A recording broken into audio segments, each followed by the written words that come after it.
मेरा प्रणाम है।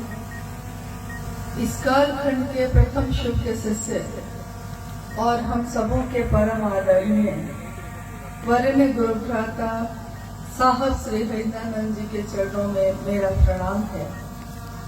शक्ति स्वरूपा मां नीलम आनंद जी के चरणों में मेरा प्रणाम है और गढ़वा जिले के इस स्थान पर उपस्थित आप सभी गुरु भाई और गुरु बहन के चरणों में मेरा प्रणाम है।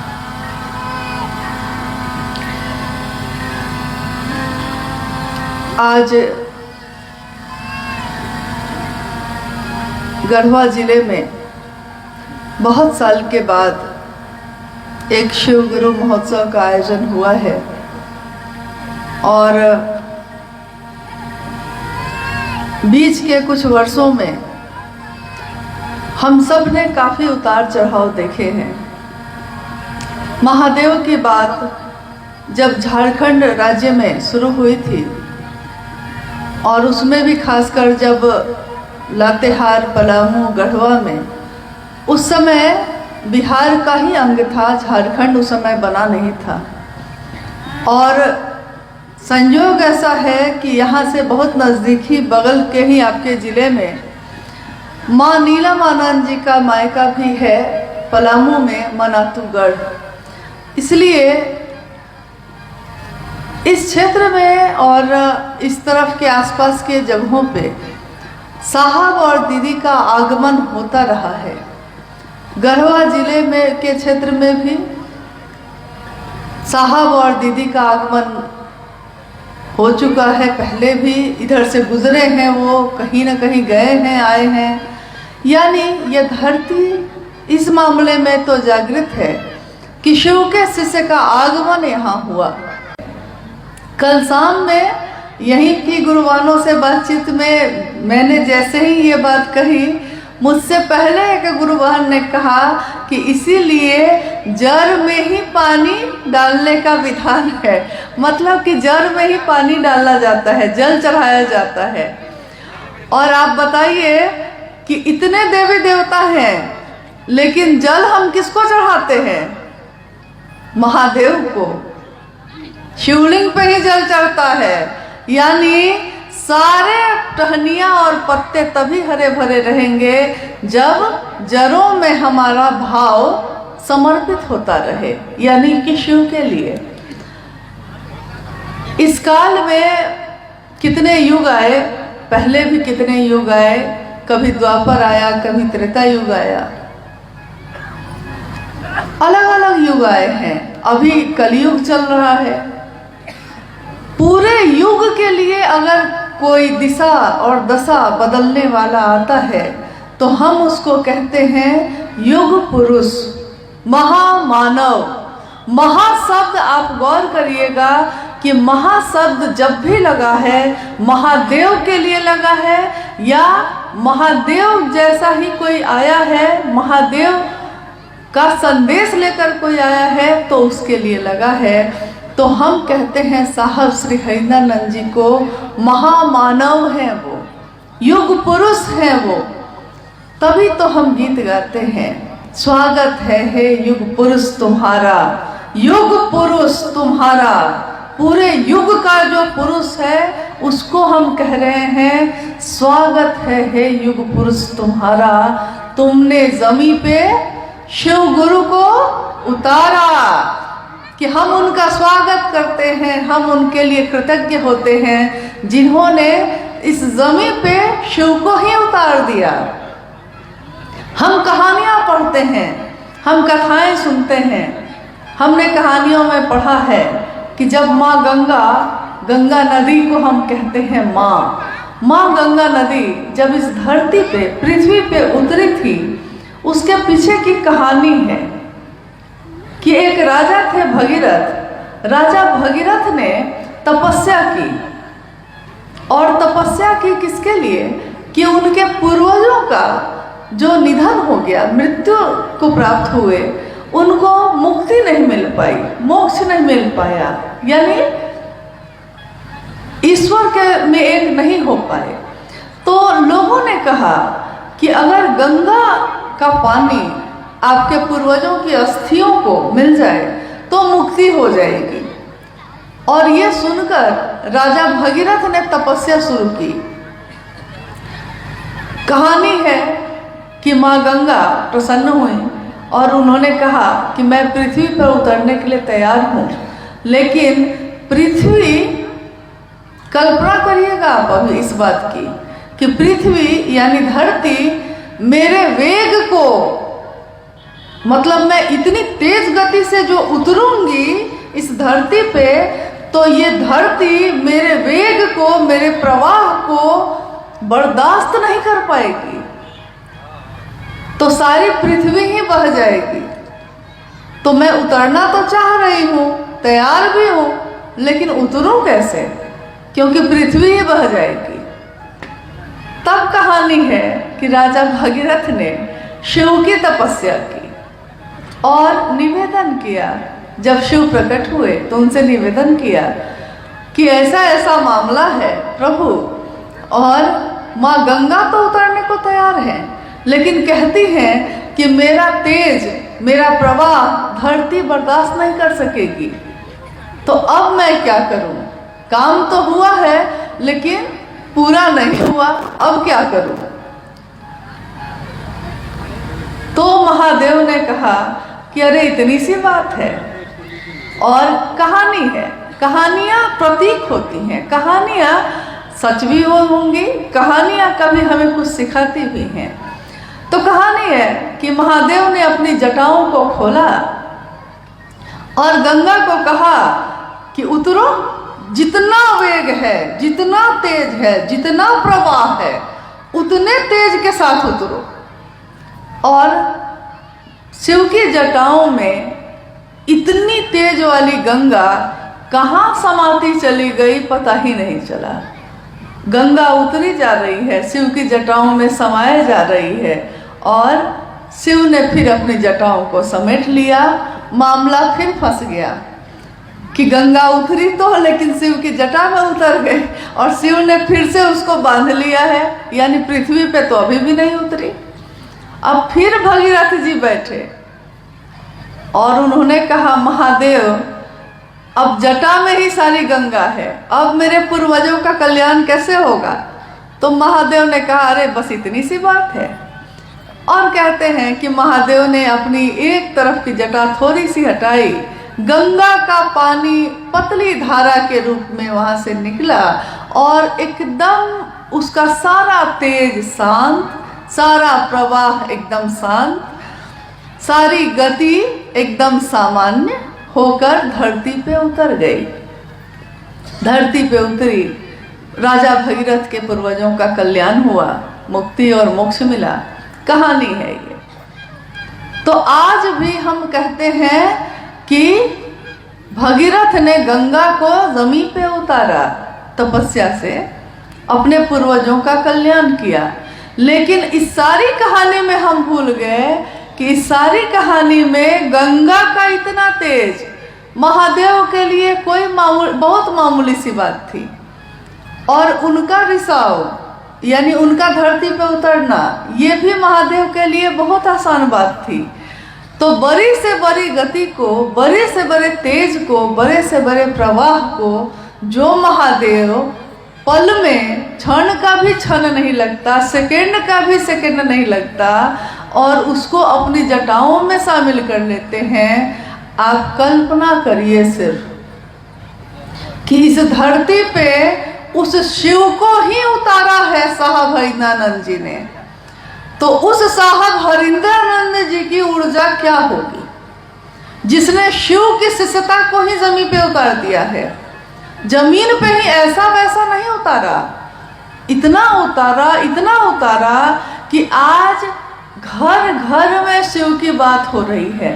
लोग, कोई भी आदमी, अमीर हो, गरीब हो, किसी भी जाति, किसी भी धर्म का हो, शिव को अपना गुरु बना रहा है। अब इससे कोई फर्क नहीं पड़ता कि वो कैसे जीता है, क्या खाता है, क्या पीता है, कैसे रहता है, कैसा जीवन जीता है। महादेव को इससे कोई फर्क नहीं पड़ता। महादेव सबके भाव को ग्रहण करते हैं। कहते हैं महादेव के पास हृदय की हुंडी ही स्वीकार होती है। हृदय की हुंडी मतलब हृदय ही वहाँ स्वीकार किया जाता है। सामान का वहाँ कोई मोल नहीं है। बड़ी से बड़ी संपदा का जिसने सबको संपदा बांटी हो, उसको हम क्या संपदा देंगे? जिसकी दया, जिसकी करुणा से फूल खिलते हैं, बारिश होती है, उसको हम क्या जल चढ़ाएंगे? हम क्या बेलपत्र चढ़ाएंगे? यानी महादेव भाव के भूखे हैं, भाव ही वहाँ ग्रहण होते हैं। और अभी अभी मैंने कहा कि आप कल्पना कर लीजिए कि जिस शिव के बारे में हम बात भी करने की बिसात नहीं रखते, तेरी चर्चा कर सकूं मैं इतनी बिसात क्या है। अभी अभी भाई क्या नाम है उनका, ईशु गोस्वामी जी, हाँ, गा रहे थे। बहुत दिनों बाद मैंने ये भजन सुना। साहब और दीदी, माँ दीदी नीलम आनंद जी भी इस भजन को गाती थी, या उनके सामने उस समय पुराने गुरु भाई लोग गाते थे।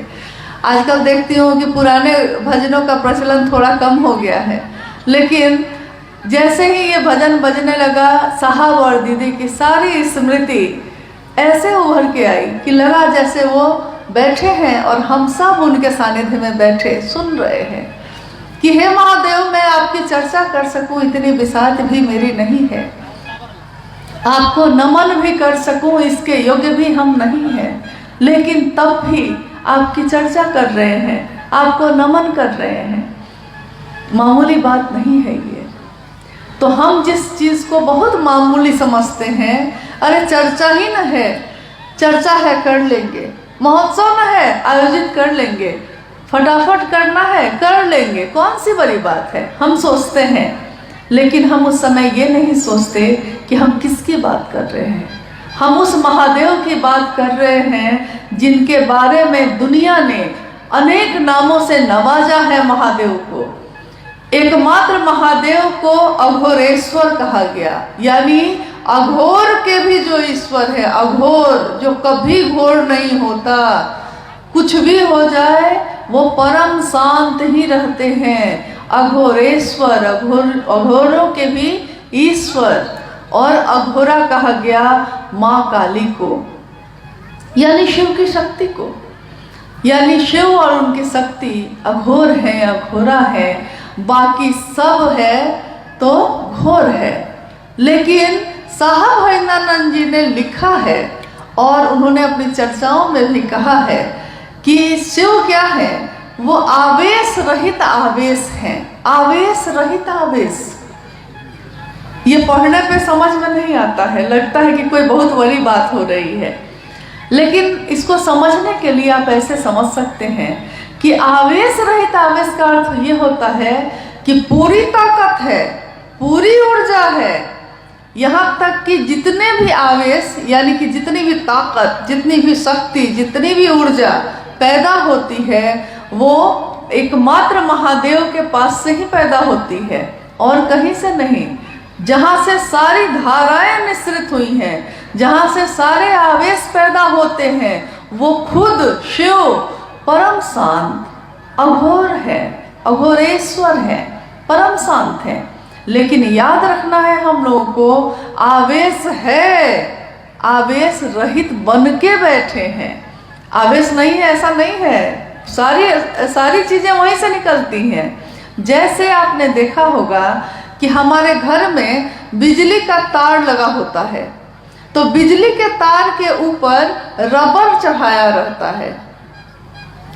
अगर वो रबर कहीं से कट जाए और आपका हाथ उससे छू जाए तो क्या होगा? इतना तो आप लोग जानते हैं कि क्या होगा, करंट लगेगा। कह रहे हैं भाई कि करंट लगेगा, और ऐसा वैसा नहीं लगेगा। जितना वोल्ट का उसमें रहेगा सप्लाई, उतना वोल्ट का झटका लगेगा। अगर कम है तो हल्का लग के रह जाएगा, लेकिन अगर 440 है तो उसी में चिपक के रह जाते हैं लोग, नहीं। लेकिन उसी आवेश में, उसी ऊर्जा में रबर चढ़ा हुआ है या तांबा का तार से ऊपर से कवर किया हुआ है, तो छोटा बच्चा भी उस तार के ऊपर कूदता है, हाथ से उठा के इधर से उधर रख देता है, फेंक देता है, कोई फर्क नहीं पड़ता, उसको करंट नहीं लग रहा है। लेकिन करंट है, उतना ही 440 वोल्ट है उसमें, लेकिन उसके ऊपर एक परत चढ़ी हुई है जिसके कारण आप उसको छू सकते हैं, आप उसको पकड़ सकते हैं। प्लग उठा के आप प्लग को जिसमें लगाते हैं, जैसे ही प्लग अंदर लगता है उस करंट से उसका संपर्क होता है और पूरे तार में वो करंट आ जाता है। यानी आवेश पूरा का पूरा है वहाँ, लेकिन रबड़ चढ़ा हुआ है, इसलिए आवेश होते हुए आवेश रहित हैं।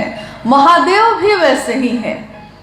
सारे काल को भी जिससे डर लगता है, सारी ऊर्जा का जहाँ से अक्षर स्रोत है वो, लेकिन हमारे आपके जैसे लोगों को के लिए कि हम उनको सुन सकें, हम उनको महसूस कर सकें, हम उनके बारे में बात कर सकें, वो महादेव आवेश रहित होकर बैठा है। तो दुनिया ने कहा कि भोला है ये, भोला बाबा, और किसी को कहा है दुनिया ने, सबको कहा है भगवान है, कोई गलती हो गई तो बड़ा दंड मिलेगा। लेकिन महादेव को तो हम शुरू से बाबा ही समझते आए हैं। महादेव तो अपने हैं, महादेव तो ऐसे हैं जिनको कैसे भी जल चढ़ाइए वो खुशी हो जाते हैं। यहाँ तक कि साहब ने एक बार एक कहानी सुनाई। कहा उन्होंने कि एक जंगल जैसी जगह पे छोटा सा एक मंदिर था। तो मंदिर में शिवलिंग की स्थापना थी, शिव का मंदिर था, शिवलिंग की स्थापना थी।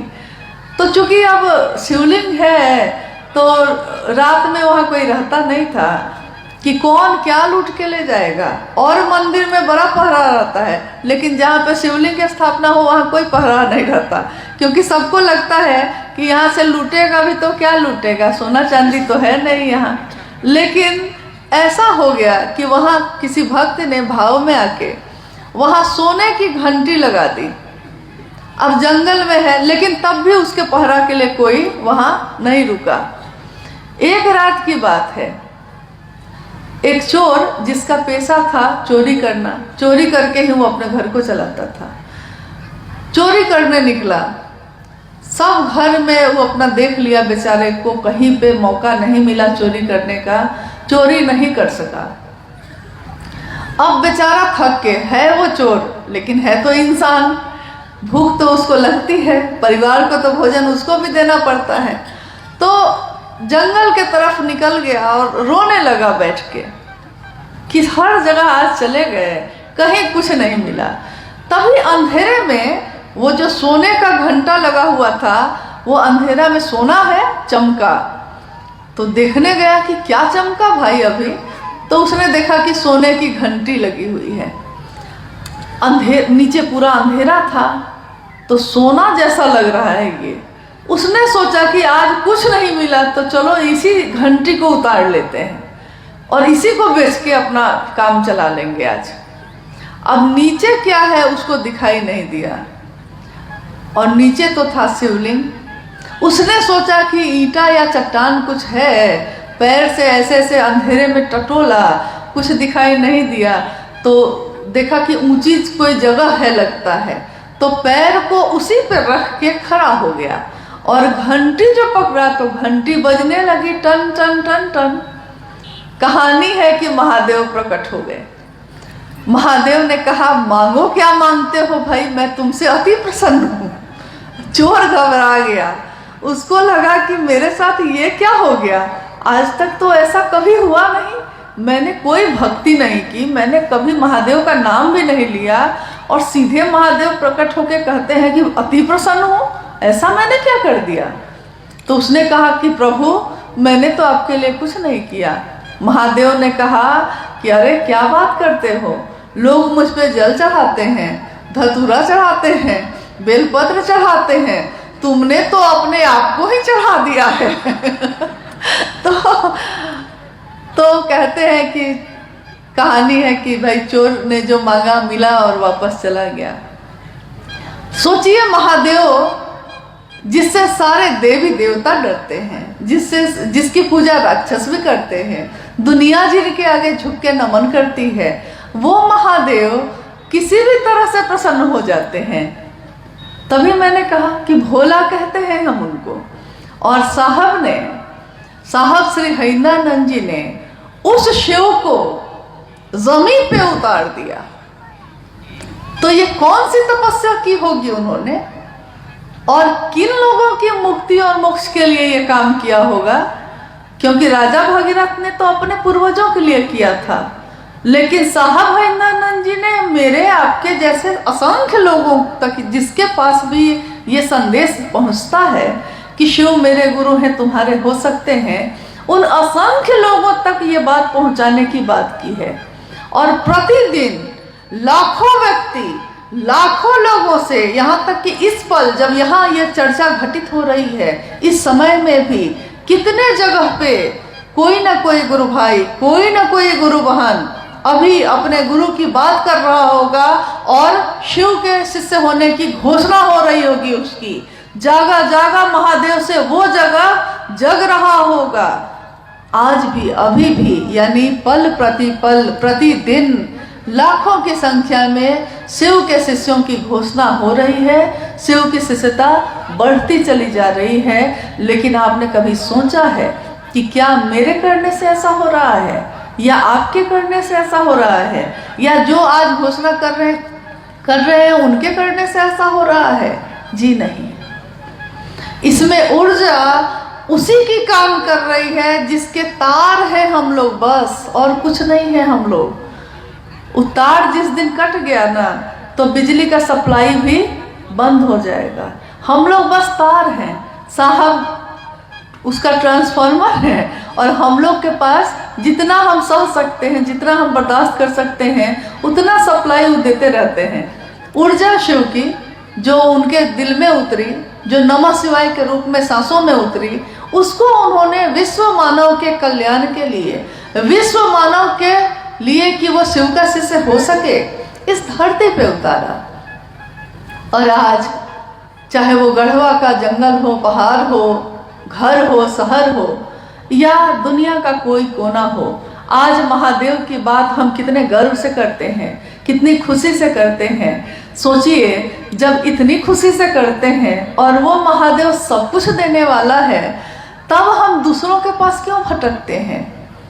कभी कभी कोई कहता है कि कोई महादेव को छोड़कर उधर चला गया, कोई महादेव की शिष्यता छोड़कर उधर चला गया, यानी किसी और मत में, किसी और चीज़ों में चला गया।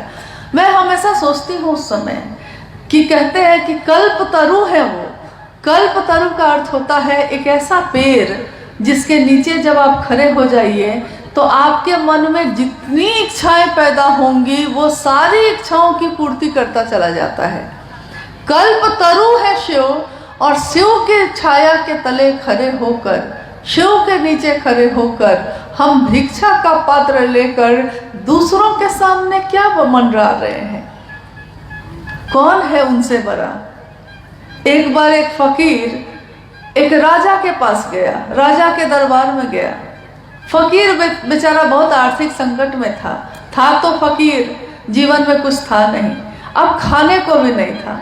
उसने सोचा क्यों नहीं राजा के पास चलते हैं, राजा तो प्रजा की रक्षा करता है ना, तो राजा कुछ तो दे देगा मुझको। तो राजा के पास चला गया। राजा के पास जब जाता है तो दरबार उसको रोक देता है, कहता है कि अभी राजा भगवान की पूजा कर रहे हैं। तो फकीर ने बोला कि भगवान की पूजा कर रहे हैं, कोई विशेष प्रयोजन है या प्रतिदिन करते हैं इसलिए कर रहे हैं? दरबार ने कहा कि नहीं, राजा बड़ा दुखी है, उनकी संतान को सुख मिले इसके लिए आज वो पूजा कर रहे हैं। फकीर ने कहा ठीक है, तब अब मैं चलता हूँ। दरबार ने कहा कि अरे अभी अभी तो आए थे, अभी राजा उठ जाएंगे तो जो तुमको मांगना होगा मांग लेना। फकीर ने कहा कि जो खुद ईश्वर से मांग रहा है तो उससे मैं क्या मांगूं, मैं भी खुद ही ईश्वर से मांग लूंगा। तो देखिए, यहाँ कोई दूसरा हमको क्या दे सकता है, लेकिन वो महादेव वो भी दे सकता है जो हमारे भाग्य में नहीं होता, जो हमारे किस्मत में नहीं होता। वो कौन दे सकता है? तो वो महादेव दे सकते हैं। क्यों दे सकते हैं? क्योंकि सबसे बड़ा मास्टर वही हो सकता है जिसने इस दुनिया को बनाया हो। जो बनाता है उसी को पता होता है उसके हर चीज़ का। देखा होगा आपने कि कोई बढ़ई है, वो टेबल बनाया है या पलंग बनाया है, मान लीजिए पलंग बनाया है। अब वो पलंग में कहीं कहीं कुछ खराबी हो रही है, तो आप उसी बढ़ई को खोजने जाते हैं। क्यों? क्योंकि दूसरे बढ़ई को बुलाइएगा तो उसको खोजना पड़ेगा, कौन काटी कहाँ लगा है, कैसे लगा है, कैसे ठोका गया है। लेकिन जिसने बनाया है उसको पूरा का पूरा पता है कि कहाँ बड़ी कांटी लगी है, कहाँ छोटी, कहाँ कौन लकड़ी लगी है, कहाँ कौन तख्ता लगा है, सब पता है उसको। तो सबसे अच्छा वही बना सकता है। महादेव की इच्छा से ये सृष्टि बनी, महादेव की इच्छा से ये दुनिया बनी, तो महादेव से अच्छा कौन जानेगा कि मेरे मन की बीमारी कैसे ठीक होगी? क्योंकि महादेव को मेरे रोम रोम का पता है, हर चीज का पता है। और वो जिनके बारे में कहा जाता है कि करता करे न कर सके, शिव चाहे सो होए, तीन लोक नौ खंड में शिव से बड़ा न कोई। शिव से बड़ा कोई भी नहीं है तीनों लोकों में, नौ खंडों में। तो जो वो चाहते हैं, शिव की इच्छा में ही बल है, जो शिव चाहते हैं वही होता है। तो जब हम शिव के पास खड़े हैं, जब शिव हमारे गुरु हैं, जब वो शिव ही हमको सब कुछ दे सकते हैं जो मेरे लिए जरूरी होगा, तो हम दूसरों के पास क्यों भटक रहे हैं? और इतनी बड़ी विधा दुनिया में जहाँ भी हम लोग जाते हैं, जहाँ भी साहब हरिंद्रानंद जी के इस संदेश को दोहराते हैं, वहाँ के लोग कहते हैं कि इतनी सुंदर बात तो हमने आज तक सुनी नहीं, कितनी अद्भुत बात है, कितनी अच्छी बात है। महादेव मेरे गुरु होंगे, मैं उनका शिष्य होऊंगा। अरे हम लोग को आता ही क्या है? क्योंकि कोई मामूली गुरु के पास भी गए हैं तो वो पात्रता खोजते हैं, योग्यता खोजते हैं, कहते हैं कि तुम मंत्रों का जप कर सकोगे ना, तुम साधना उपासना कर सकोगे, तब मेरे पास बैठो। तुम किस कुल के हो, तुम किस जाति के हो, तुम किस धर्म के हो, तुम ब्रह्मचारी हो कि तुम शाकाहारी हो। इतनी शर्तें हैं, इतने बंधन हैं, इतनी वर्जनाएं हैं कि जाते जाते लोग थक गए और हर जगह कुछ विशेष लोगों को ही वो शिष्य बनाते हैं, हर व्यक्ति शिष्य नहीं बन पाता। लेकिन साहब हरिंद्रानंद जी ने एक ऐसी विधा दी जिसमें उन्होंने कहा कि हर व्यक्ति परमात्मा पथ का अधिकारी है।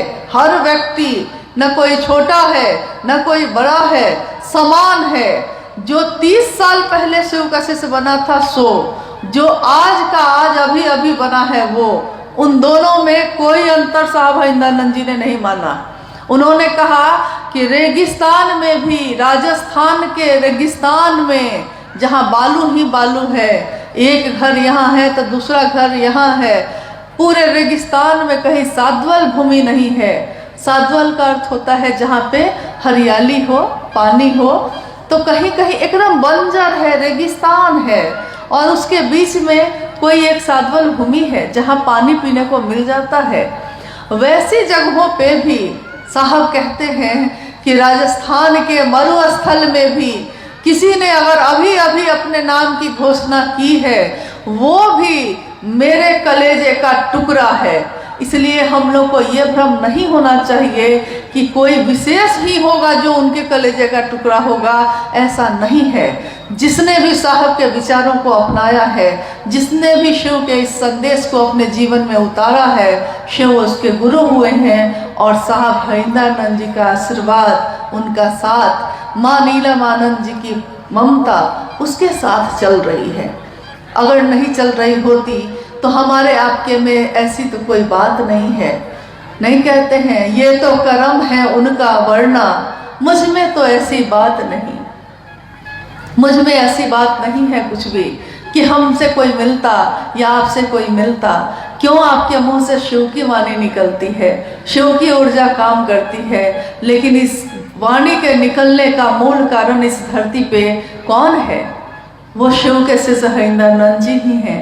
धरती को हमेशा याद रखना होगा कि किसके कारण ये शिव मेरे गुरु हुए, क्योंकि आज तक तो वो शिव थे, लेकिन उस शिव से मिलने की तकनीक हमको मालूम नहीं थी।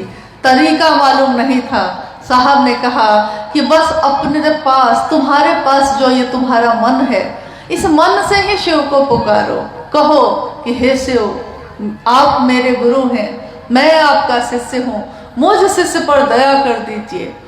देखिए हमसे भूल क्या होती है, हम पुकारते हैं शिव को, कहते हैं हे शिव आप मेरे गुरु हैं, मैं आपका शिष्य हूँ, मुझ शिष्य पर दया करिए। लेकिन कहते हैं ये और सोचते हैं दूसरी बात। सोचते हैं कि पेट का दर्द ठीक हो जाता, बीमारी ठीक हो जाती, नौकरी मिल जाती, बिजनेस ठीक हो जाता। कहते हैं कि कोई शर्त होती नहीं प्यार में, कोई शर्त होती नहीं प्यार में, मगर प्यार शर्तों पे तुमने किया। नजर में सितारे जो चमके जरा, बुझाने लगे आरती का दिया। मतलब थोड़ा सा सुख जब जैसे ही आया तो महादेव को छोड़ दिया, आरती का दिया ही बुझाने लगे। नहीं, और कोई शर्त प्रेम में रखता है कोई? अपने बेटा से कोई शर्त रखा है आपने कभी कि हम तुमको प्रेम करते हैं, लेकिन शर्त है कि तुम मेरी सेवा करोगे तभी हम तुम्हारा लालन पालन करेंगे? मैंने कभी अपने बेटे बेटी से ये शर्त नहीं रखी। मैंने अपने भाई से ये कभी नहीं कहा कि भाई तुम हमेशा मुझको प्रेम से बोलोगे तभी मैं तुमको राखी बांधने आऊंगी, अगर किसी दिन मुझसे झगड़ा किया तो नहीं बांधूंगी। ऐसा किसी बहन ने अपने भाई से किया है? यानी प्रेम शर्त नहीं रखता। लेकिन शिव से प्रेम करने की ये विधा, ये तीनों सूत्र, जिसमें पहला सूत्र है दया मांगना, इसमें हम रखते हैं, बोलते हैं दया दी करिए, लेकिन रखते हैं शर्त। महादेव अगर आप मेरा ये काम पूरा कर दीजिएगा तो हम मनौती चर्चा करेंगे। करते हैं कि नहीं? क्यों? जबकि आप ये कह सकते हैं कि महादेव मेरे पास कुछ भी अच्छा होगा हम आप ही का नाम लेंगे, लेकिन काम आप वही कर रहे हैं, लेकिन बोलने का तरीका बदला कि नहीं? महादेव मेरे जीवन में अगर कुछ भी अच्छा होगा तो आप ही ना मेरे सबसे ज्यादा अपने हैं, तो हम आप ही की चर्चा करेंगे। देखिए ये भी एक तरीका है, लेकिन आप कहते हैं कि अगर पूरा होगा तब आपकी चर्चा करेंगे, और नहीं पूरा हुआ तब नहीं करेंगे। और चाहते हैं कि महादेव दया करते ही रहें। हम शर्त रखते हैं और कहते हैं कि महादेव आप दया करते ही रहिएगा। और महादेव की दया एक शिष्य पर जब हो जाती है तो उस शिष्य में कोई गुरु अपने शिष्य को अपने जैसा बनाता है। महादेव भी जब गुरु होंगे अपने शिष्य को अपने जैसा बनाएंगे। महादेव को कहाँ फर्क पड़ता है? उनके ससुर ने उनको नहीं बुलाया यज्ञ में, तो महादेव को कहाँ फर्क पड़ा? उन्होंने माँ सती को भी मना किया, तुम भी मत जाओ, छोड़ो, सबको बुलाया है, बुलाने दो। न मान का भय न अपमान का भय, जहाँ सारी चीजें खत्म हो जाती हैं वो है महादेव। और उस महादेव का एक रूप है जगत गुरु शिव का। तो सिर्फ कल्पना करिए और सोचिए महादेव के बारे में कि क्या आज तक ये महादेव हमारे इतने अपने हो सके थे, आज हो सके हैं। तो उस महादेव को छोड़ के अब कहाँ जाए? महादेव कितनी मुश्किल से मिलते हैं, कितनी मुश्किल से मिले हैं हम लोगों को। न जाने हम लोगों ने कितने जन्म लिए होंगे, न जाने कौन सा कर्मफल होगा कि ये मानव का तन मिला है, इंसान का शरीर मिला है, तब कहीं जाकर शिव गुरु के रूप में मिले हैं। तो जो महादेव इतनी मुश्किल से मिले हैं, तुमसे एक पल में कैसे बिछड़ जाए हम, जिससे मिलने में शायद जमाने लगे, शायद महादेव से मिलने में जमाने लग जाएंगे, उनसे एक पल में हम कैसे बिछड़ जाएं। तो मान लिया है तो मान के रखिएगा, नहीं माना है तो मानने की कोशिश करिए, और मान कर बैठ भी गए हैं अगर तो फिर से चलाने की कोशिश करिए। और दूसरों को जो दीजिएगा वही आपको भी मिलेगा। इसलिए दुनिया में प्रेम दीजिए, सम्मान दीजिए, शिव के लोगों का सम्मान करिए। कहते हैं कि साहब ने कहा कि दक्षिण भारत में एक संत हुए तिरुमूलर, उस संत के लिखी हुई कुछ किताबें हैं, उसमें वो कहते हैं कि मेरे गुरु नंदी ने मुझसे कहा है, संत तिरुमूलर कहते हैं मेरे गुरु नंदी ने मुझसे कहा है कि अगर सेवा ही करनी है तो उनकी करो जो शिव की सेवा में लगे हैं। ये कौन लोग हैं जो शिव की बात करते हैं? ये वो हैं जो चलते फिरते मंदिर हैं, चलते फिरते मंदिर, जो जहां भी जाते हैं अपने शिव के नाम का दिया जलाते हैं और आगे बढ़ जाते हैं, महादेव से जोड़ते हैं और आगे बढ़ जाते हैं। खुद से जोड़ने की इच्छा नहीं है, खुद से जोड़कर हम क्या दे सकेंगे किसी को, लेकिन महादेव सब कुछ दे सकता है। तो महादेव से जोड़िए और आगे बढ़ जाइए। आइए हम लोग कुछ जिज्ञासाओं पे भी बात कर लेते हैं, अगर आई हैं तो। गुरु भोग एवं मोक्ष के अभिन्न रूप से दाता है, कैसे? शिव गुरु भोग और मोक्ष के अभिन्न रूप से दाता है। आप गौर कीजिएगा, इसमें शब्द है दाता, यानी जहां से ये चीज शुरू होती है। शिव दाता है, बाकी दुनिया में कोई भी है जिसने भी शिव से लेकर आपको हमको दिया है उसको कहते हैं प्रदाता, यानी दाता से लेकर देने वाला। तो शिव को कहा गया कि मोक्ष, भोग और मोक्ष के अभिन्न रूप से दाता है वो। भोग यानी यहाँ भोग का अर्थ होता है जो लौकिक जीवन का जो भोग है। यहाँ तक कि भोग में आप क्या गिनते हैं? अच्छा घर हो, संतान हो, गृहस्थी अच्छी चले, खेत हो, घर हो, गाड़ी हो, सारी चीजें हो, वैभव हो, लोग मुझको जाने। इस सब के साथ अंतिम शर्त ये रहती है कि लोग जाने कि हम हैं बड़का आदमी यहाँ के। आप सोचिए तो आखिर लोग घर सुंदर से सुंदर बनवाते हैं, लेकिन मैंने कितनी बार देखा है कि इसके लिए नहीं बनवाते हैं कि उनको मन है, वो इसके लिए बनवाते हैं कि बाकी गांव के लोगों का घर कैसा है पहले देख लेते हैं और देखते हैं कि अच्छा इससे बढ़िया घर हम बनवाएंगे, हमको उसको दिखाना है कि उससे बढ़िया घर बनाएंगे, तो वो उससे बढ़िया घर बनाते हैं। तब तक तीसरा आदमी शुरू कर देता है तो वो इससे भी बढ़िया बनवाता है, इसका कोई अंत नहीं होता। तो भोग यानी कि सारी चीजों का एक दिन अगर कोई वैराग्य किसी के मन में पैदा हो जाए तो वो सब चीजों का त्याग कर देता है, अपना घर गृहस्थी भी छोड़ देता है, अपना वैभव भी छोड़ देता है, साधु का वेश पहन के रास्ते पे निकल जाता है, किसी आश्रम में चला जाता है। लेकिन एक ऐसा भोग है जिसको वो कभी भी नहीं छोड़ पाता। वो कौन सा भोग है? सम्मान का। सम्मान नहीं छोड़ पाता वो। आपने सुना होगा कि परशुराम जो शिव के शिष्य हुए भी, तो परशुराम जी किसी के लिए विख्यात थे कि प्रणाम नहीं किया तो श्राप दे देते थे सीधे। ऐसे कितने ऋषि कुल में भी लोग हुए, सम्मान नहीं छोड़ पाए। किसी ने प्रणाम नहीं किया तो आप इतने क्रोध में आए, किसी ने कुर्सी नहीं दी तो कहा इतने ही पे मेरा अपमान हो गया। आप कुर्सी की बात करती हैं।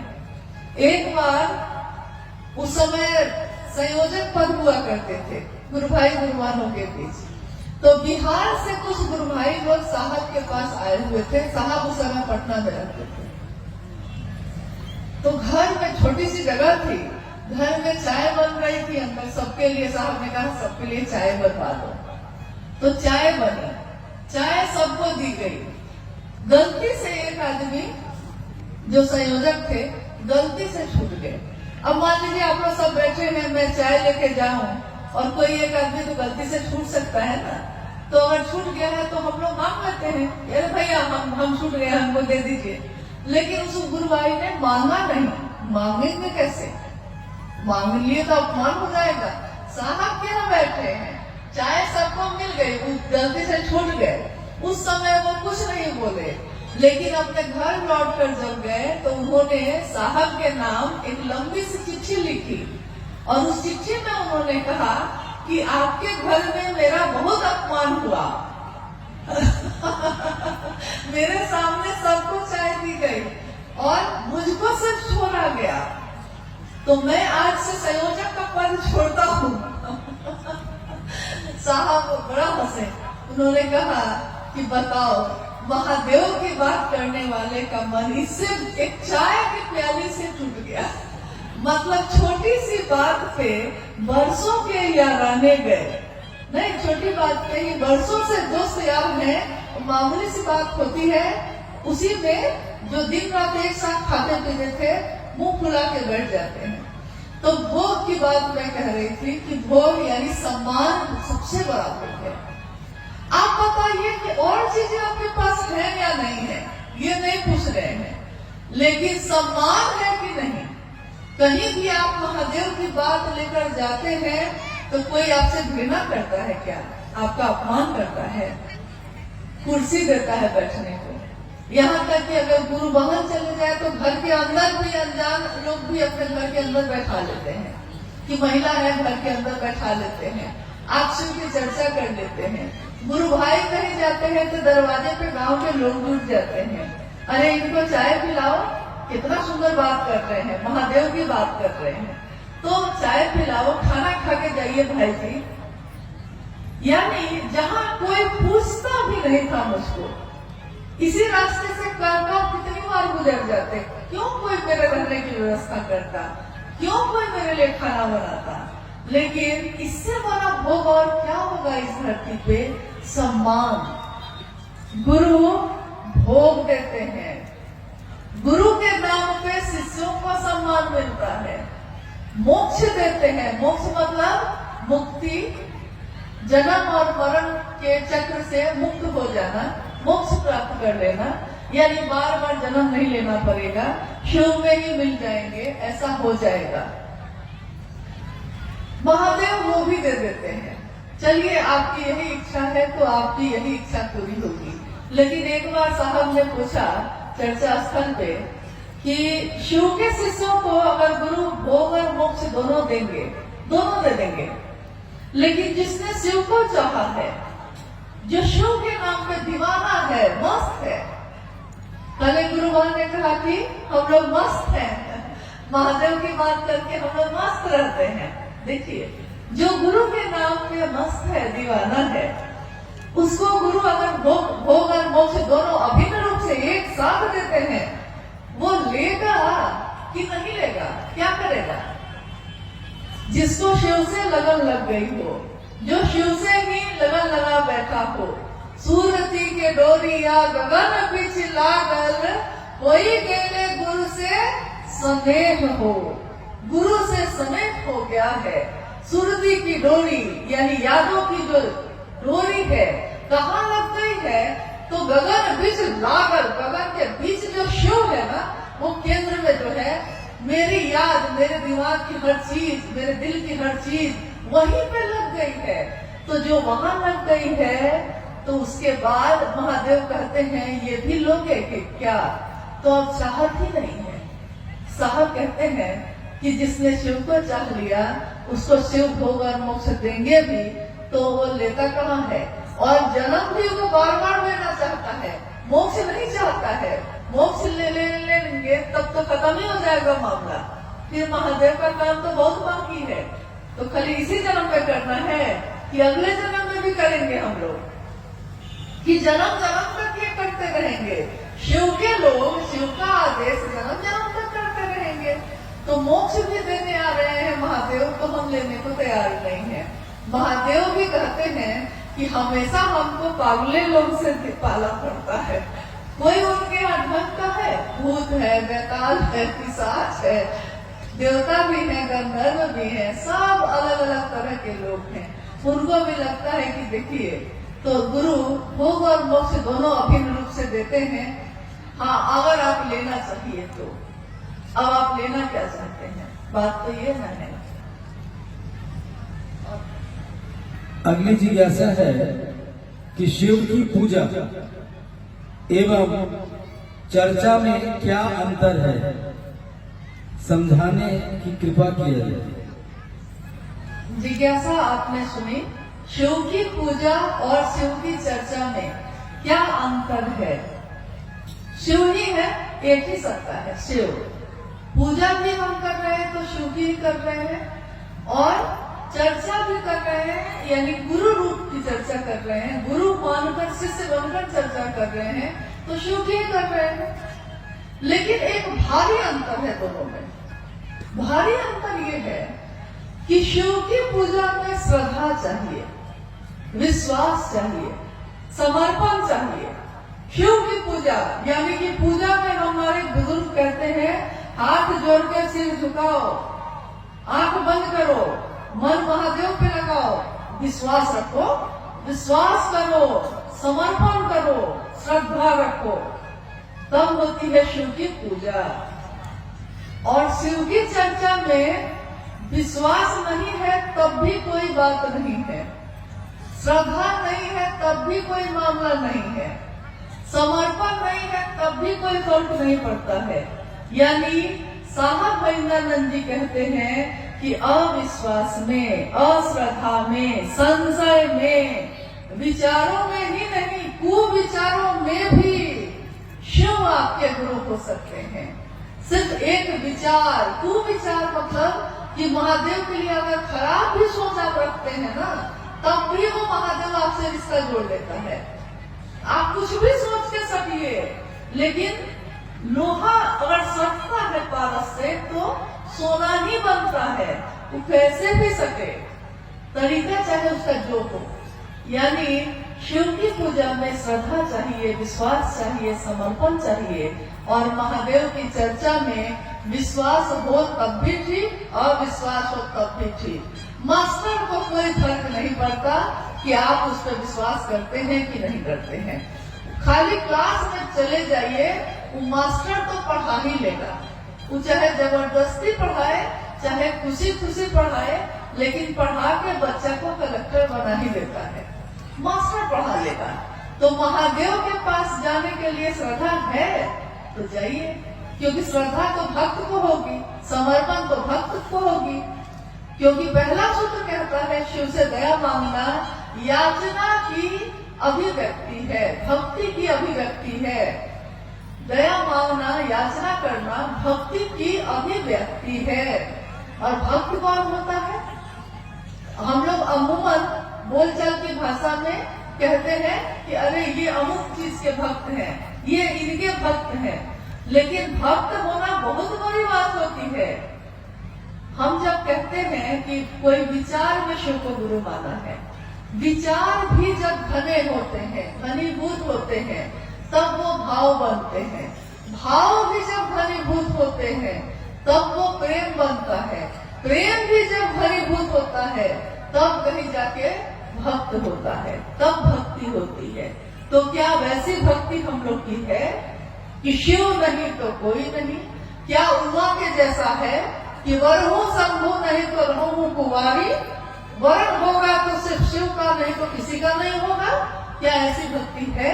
अगर है तब भी शिव के लिए है आप, और नहीं भी है अगर, तो ये रास्ता बहुत सरल है कि गुरु मान लीजिए, तू गुरु बनाना हो जेकर देहल चोला बा, दुनिया का भी कहके देवे वाला भोला बा। तो दुनिया क्या देती हमको? दुनिया तो कभी प्रेम देती है, कभी अपमान करती है, कभी अपना बनाती है, कभी पराया कर देती है। लेकिन महादेव तो ऐसा नहीं करते, वो एक बार अपने हो जाते हैं तो हमेशा अपने ही रहते हैं। तो शिव की पूजा और शिव की चर्चा में, दोनों में बड़ा भारी अंतर है। लेकिन शिव की चर्चा आपके मेरे मन में धीरे धीरे शिव के विचार को, उन्हीं के भाव को, उन्हीं के प्रेम को, उन्हीं की भक्ति को गहरा करता चला जाता है। और साहब महेंद्रानंद जी ने कहा है कि शिव की शिष्यता में एक ही चीज अनिवार्य है। क्या? शिष्यानुभूति पढ़ी है आपने? साहब की बोली हुई, वो लिखी हुई किताब है, छोटी सी, 1990 के दशक में छापी गई थी। आप में से किसी ने शिष्यानुभूति पढ़ी है? आओ चले शिव की, और किताब में भी है वो, आपने किसी ने पढ़ी है? गढ़वा में कोई पढ़ा ही नहीं शिष्यानुभूति, पढ़े हैं ना कुछ लोग? तो उसमें एक ही चीज अनिवार्य है, कुछ नहीं है तो कोई बात नहीं, अस्थाई शिष्य भाव। यही एक अनिवार्य चीज है। लेकिन ये अनिवार्य चीज जो है बड़ा मुश्किल है, बहुत कठिन है। लेकिन करत करत अभ्यास के जरमति होते सुजान। करत करत अभ्यास यानी शिव की चर्चा करते करते, शिव की बात करते करते, दूसरे को स्टेशन पहुंचाते पहुंचाते हम भी पहुंच जाते हैं। दूसरे को महादेव का रास्ता दिखाते दिखाते हम भी उस रास्ते पे चलने लगते हैं। कहता है ना, हमको नहीं देखा हुआ है, तुम दिखा दो, तो हम भी तो उस रास्ते पे चल देते हैं। तो शिव की चर्चा करते करते हमारा मन धीरे धीरे धीरे धीरे शिव के लिए अस्थायी भाव से आने लगता है। एक जिज्ञासा है, शिव गुरु को मानते हैं, उनसे दया भी मांगते हैं, नमन भी करते हैं, पर चर्चा नहीं कर पाते हैं, तो शिव मेरे गुरु नहीं होंगे क्या? चर्चा कैसे कर पाएंगे? दया मांग पाते हैं, नमन कर पाते हैं, लेकिन शिव की चर्चा नहीं कर पाते। शिव से दया मांगना, अगर आपने पहला सूत्र ठीक से कर लिया है तो ये हो ही नहीं सकता है कि आप चुप बैठिएगा, क्योंकि उसके बाद तो आप जो बोलना शुरू करते हैं। जो लोग मूक थे, मौन थे, अपने घरों में बंद थे, उन लोगों ने जब शिव को गुरु बनाया तो ऐसा बोलना शुरू किया कि सामने वाला जब मिलता है तो घबरा जाता है, कहता है पहले ही कि हाँ हाँ हो गया, अब इससे ज्यादा मत बोलिए, हम मानने को तैयार हैं, शिव मेरे गुरु हैं। वो इतना बोलेगा कि महादेव को गुरु बनाए भैया, बनाए, कि लास्ट में वो कह देता है कि हाँ भैया अब मत बोलिए, अब थक गए, थक के वो कहता है कि इससे बढ़िया है कि मांगिए लेते हैं, तो मांग लेता है वो। यानी कि तब भी आप चुप नहीं होते। शिव का ध्यान, शिव का भाव दिल में थोड़ा जागे, दिल में थोड़ा जागेगा तो मुंह से तो अपने आप ही निकलता है। ये शास्त्र से बोली हुई बात है, ये शिव गुरु का मंच है। बोलिए, आपने कभी किसी को विद्वान, बड़े बड़े विद्वान को आके यहाँ बोलते सुना है? कभी नहीं सुना होगा। हमारे गुरुवानी बोलते हैं, वही भजन गाते हैं, वही चर्चा करते हैं, वही संचालन करते हैं। यानी शिव शिष्यों की ये दुनिया, हाय रे ये दुनिया, हरिंदर की दुनिया, एक हरिंदर निहाल सारी दुनिया। कैसी दुनिया उन्होंने बनाई है, जिसमें कोई शास्त्र नहीं पढ़ा हमने, कोई किताबें नहीं पढ़ी हैं, कितने लोग तो अनपढ़ हैं, दुनिया जिसको कहती है गंवार वो भी है। लेकिन जब महादेव की बात करना शुरू करते हैं तो लोग ठहर के सुनते हैं कि कौन बोल रहा है ये, भैया ये कहाँ से सीखा आपने, वो कहता है, पूछता है। और भैया या दीदी कहती हैं कि भाई ये तो भैया साहब भैंद्रानंद जी का बात है जो हम कह रहे थे। तो उसने कहा कि क्या एक एक लाइन उन्होंने कही है? तो नहीं, उन्होंने सिर्फ इतना ही कहा था कि महादेव को अपना गुरु बनाना, लेकिन जब अपना बना लिए है ना तो हृदय में भाव अपने आप ही जगता है और मुंह से आवाज भी, शब्द भी, वाक्य भी अपने आप ही निकलने लगते हैं। यानी कि महादेव का ध्यान थोड़ा सा हो जाए, थोड़ा सा भाव हृदय में जग जाए तो चर्चा तो आप खुद ही करने लगते हैं, फिर आप रुकिएगा ही नहीं। इसलिए महादेव से दया जो आप कह रहे हैं कि हम मांगते हैं, उसको सचमुच में मांगिए। इसके लिए मांगिए कि महादेव आपका काम मुझसे हो सके, इसके लिए मांगिए। बाकी तो उनकी दया से ही सब कुछ हो जाता है। आप खुद सोचिए, साहब के जीवन में, अभी आपने थोड़ी देर पहले सुना, शिव की शिष्यता की पृष्ठभूमि, व्याप्ति, प्रयोजन, यानी साहब के जीवन की घटनाओं के बारे में आपने सुना। साहब के जीवन में 1974 में उन्होंने शिव को गुरु माना, 1975 में नमः शिवाय मंत्र आया, 1986 में आकाशवाणी हुई थी जिसमें आवाज आई कि तुम जो करते हो दूसरे को करने को नहीं कहते। और उसके बाद, इस घटना के बाद से साहब दूसरों से भी कहने लगे। हालांकि 1982 से उन्होंने शिव की बात शुरू कर दी थी, लेकिन 1986 के बाद से ये बात बहुत रफ्तार से होने लगी। लेकिन पहला सूत्र क्या है? क्योंकि कहा जाता है कि गुरु का आदेश शिष्य के जीवन का आधार होता है। तो इस तरीके से तो आकाशवाणी जो हुई थी, गुरु का आदेश तो वही था, पहला सूत्र तो वही होना चाहिए था। लेकिन पहला सूत्र क्या हुआ? शिव से दया मांगना। यानी शिव से दया मांगना। साहब ने कहा कि मैंने अपने जीवन की घटनाओं से ये समझा है कि ये नमः शिवाय का आना और जाना ये भी शिव की दया है। ये आकाशवाणी का मुझको प्रेरित करना महादेव के काम को करने का, ये भी महादेव की दया है। मेरे मन में इस श्लोक का गूंजना कि गुरु र ब्रह्मा गुरु र विष्णु गुरु र देवो महेश्वर गुरु साक्षात पर ब्रह्म तस्मै श्री गुरुवे नमः। और मेरे मन ने गुरु भगवान होते हैं तो भगवान गुरु क्यों नहीं है, भगवान को ही गुरु मान लिया। ये प्रेरणा मेरे मन में भरने वाले शिव की दया है। उस प्रेरणा के बाद मैंने शिव को गुरु मानने के बाद अपनी पत्नी से कहा, उसके बाद दुनिया के लोगों से कहा, नमः शिवाय आया, आकाशवाणी आई, दुनिया में लोग, कुछ लोग 12 लोग 13 लोग पहले शिव के शिष्य बने, फिर उसके बाद सैकड़ों लोग बने, हजारों बने, लाखों बने। आज शिव शिष्यों की संख्या करोड़ों में है। यहाँ तक कि लोग कहते हैं कि गणना हो सकती है क्या? तो हम लोग कहते हैं कि यह संभव है। क्यों? क्योंकि जैसे ही गणना शुरू करिएगा, इधर से शुरू कीजिएगा कि तब तक तो दूसरा प्लॉट जारी है। मतलब अभी 5 आदमी का किया है तो 10 आदमी तो और घोषणा होके रेडी है। कितनी की गणना करिएगा, कितनी की गिनती करिएगा? तो देखिए गणना नहीं हो सकती, इतने शिव के शिष्य हैं। किसके कारण हुआ? तो पहले सूत्र में साहब ने कहा कि शिव की दया के बिना यहाँ कुछ भी नहीं हो सकता, यहाँ करने जैसा कुछ भी नहीं है। मात्र महादेव की दया ही करने लायक है। देखिए अभी हम लोग आए तो धूप थी इतनी तेज, महादेव के भाव में हम भी हैं, महादेव के भाव में आप भी हैं। क्या मौसम नहीं बदल गया? कब हवा ठंडी हुई आपको पता भी नहीं चला, आपका ध्यान भी नहीं गया। इससे पहले बहुत गर्मी थी। तो मौसम बदलते हैं, भाव बदलते हैं, मन बदल जाता है, गलतफहमी खुशफहमी में बदल जाती है, कुछ भी हो सकता है यहाँ।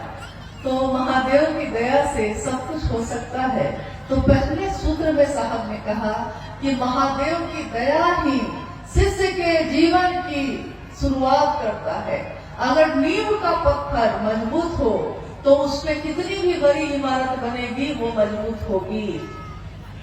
नींव का पत्थर यानी कि घर जब हम बनाते हैं तो घर बनाते समय नीचे नींव बनाते हैं, तो नींव बहुत मजबूत बनाते हैं, क्योंकि हम कहते हैं कि नींव मजबूत होगा तब ना दीवार भी मजबूत होगी। तो शिव से दया मांगना उसी नींव की तरह है। अगर शिव से दया मांग लिया है ठीक से, मन से, इसके लिए कि आपका काम हो सके, तो चर्चा तो आप ढूंढाल करिएगा और नमन में तो आपका मन दिन रात रहेगा ही रहेगा। इसके सिवा और कोई चारा नहीं है। अब क्या आएगा? हाँ, एक अंतिम जिज्ञासाएं तो बहुत हैं, लेकिन हम सभी समय में बंधे हैं, इसलिए एक अंतिम जिज्ञासा है कि हम गुरु भाई बहनों, हम गुरु भाई गुरु बहनों के जीवन में महाशिवरात्रि का क्या महत्व है? हम लोग महाशिवरात्रि क्यों मनाते हैं? हम सभी गुरु भाई गुरु बहन यानी शिव के शिष्य, हम सभी गुरु भाई गुरु बहनों के जीवन में महाशिवरात्रि का क्या महत्व है? हम महाशिवरात्रि क्यों मनाते हैं? जब साहब मधेपुरा में रह रहे थे उसी समय मां नीलमानंद जी ने कहा कि हमने शिव को गुरु बनाया है तो हम लोग को शिव के लिए कुछ करना तो चाहिए, तो हम क्या कर सकते हैं? और कमरे में कुछ लोगों के साथ शिव चर्चा शुरू हो चुकी थी। तो साहब ने कहा कि भाई क्या किया जाए बताओ। माँ नीलम ने कहा कि शिवरात्रि का आगमन हो रहा है, क्यों नहीं हम सभी जो कुछ गुरु भाई गुरु बहन हैं, हम मिलकर शिवरात्रि का आयोजन करें। तो साहब ने कहा कि ठीक है, किया जाए। लेकिन उस समय ज्यादातर जगहों पे हरे रामा हरे कृष्णा का बोल चलता था। यहाँ तक कि माँ दुर्गा के मंदिरों में भी, शिव के मंदिरों में भी हर जगह हरे रामा हरे कृष्णा होता था।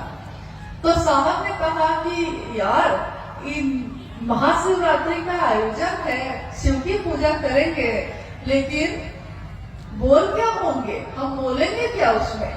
तो माँ नीलमानंद जी ने लिखा, हरा भोला भोला भोला भोला हरा हरा, हरा शिवा शिवा शिवा शिवा हरा हरा। और इसी धुन पे उस समय शिवरात्रि का आयोजन हुआ। सभी लोगों ने इस धुन पे को गाया। उसके बाद साहब आ गए पटना। पटना में जो उनका घर था वो छोटा सा फ्लैट था। तो अगले बार जब शिवरात्रि का आयोजन हुआ तो माँ नीलमानंद जी ने कहा कि क्यों नहीं इसको बाहर मैदान में किया जाए। तो फिर उन्होंने इस आयोजन को जो सामने ऑफिसर्स फ्लैट के सामने मैदान था उसमें किया। और उसी में जो छोटा सा माइक लगा हुआ था हरा बोला करने के लिए, जब कुछ देर का हरा बोला हो गया तो उस समय हरा बोला की समाप्ति के बाद उसी माइक से साहब ने जो लोग वहां जमा थे उन लोगों के बीच शिव की चर्चा की।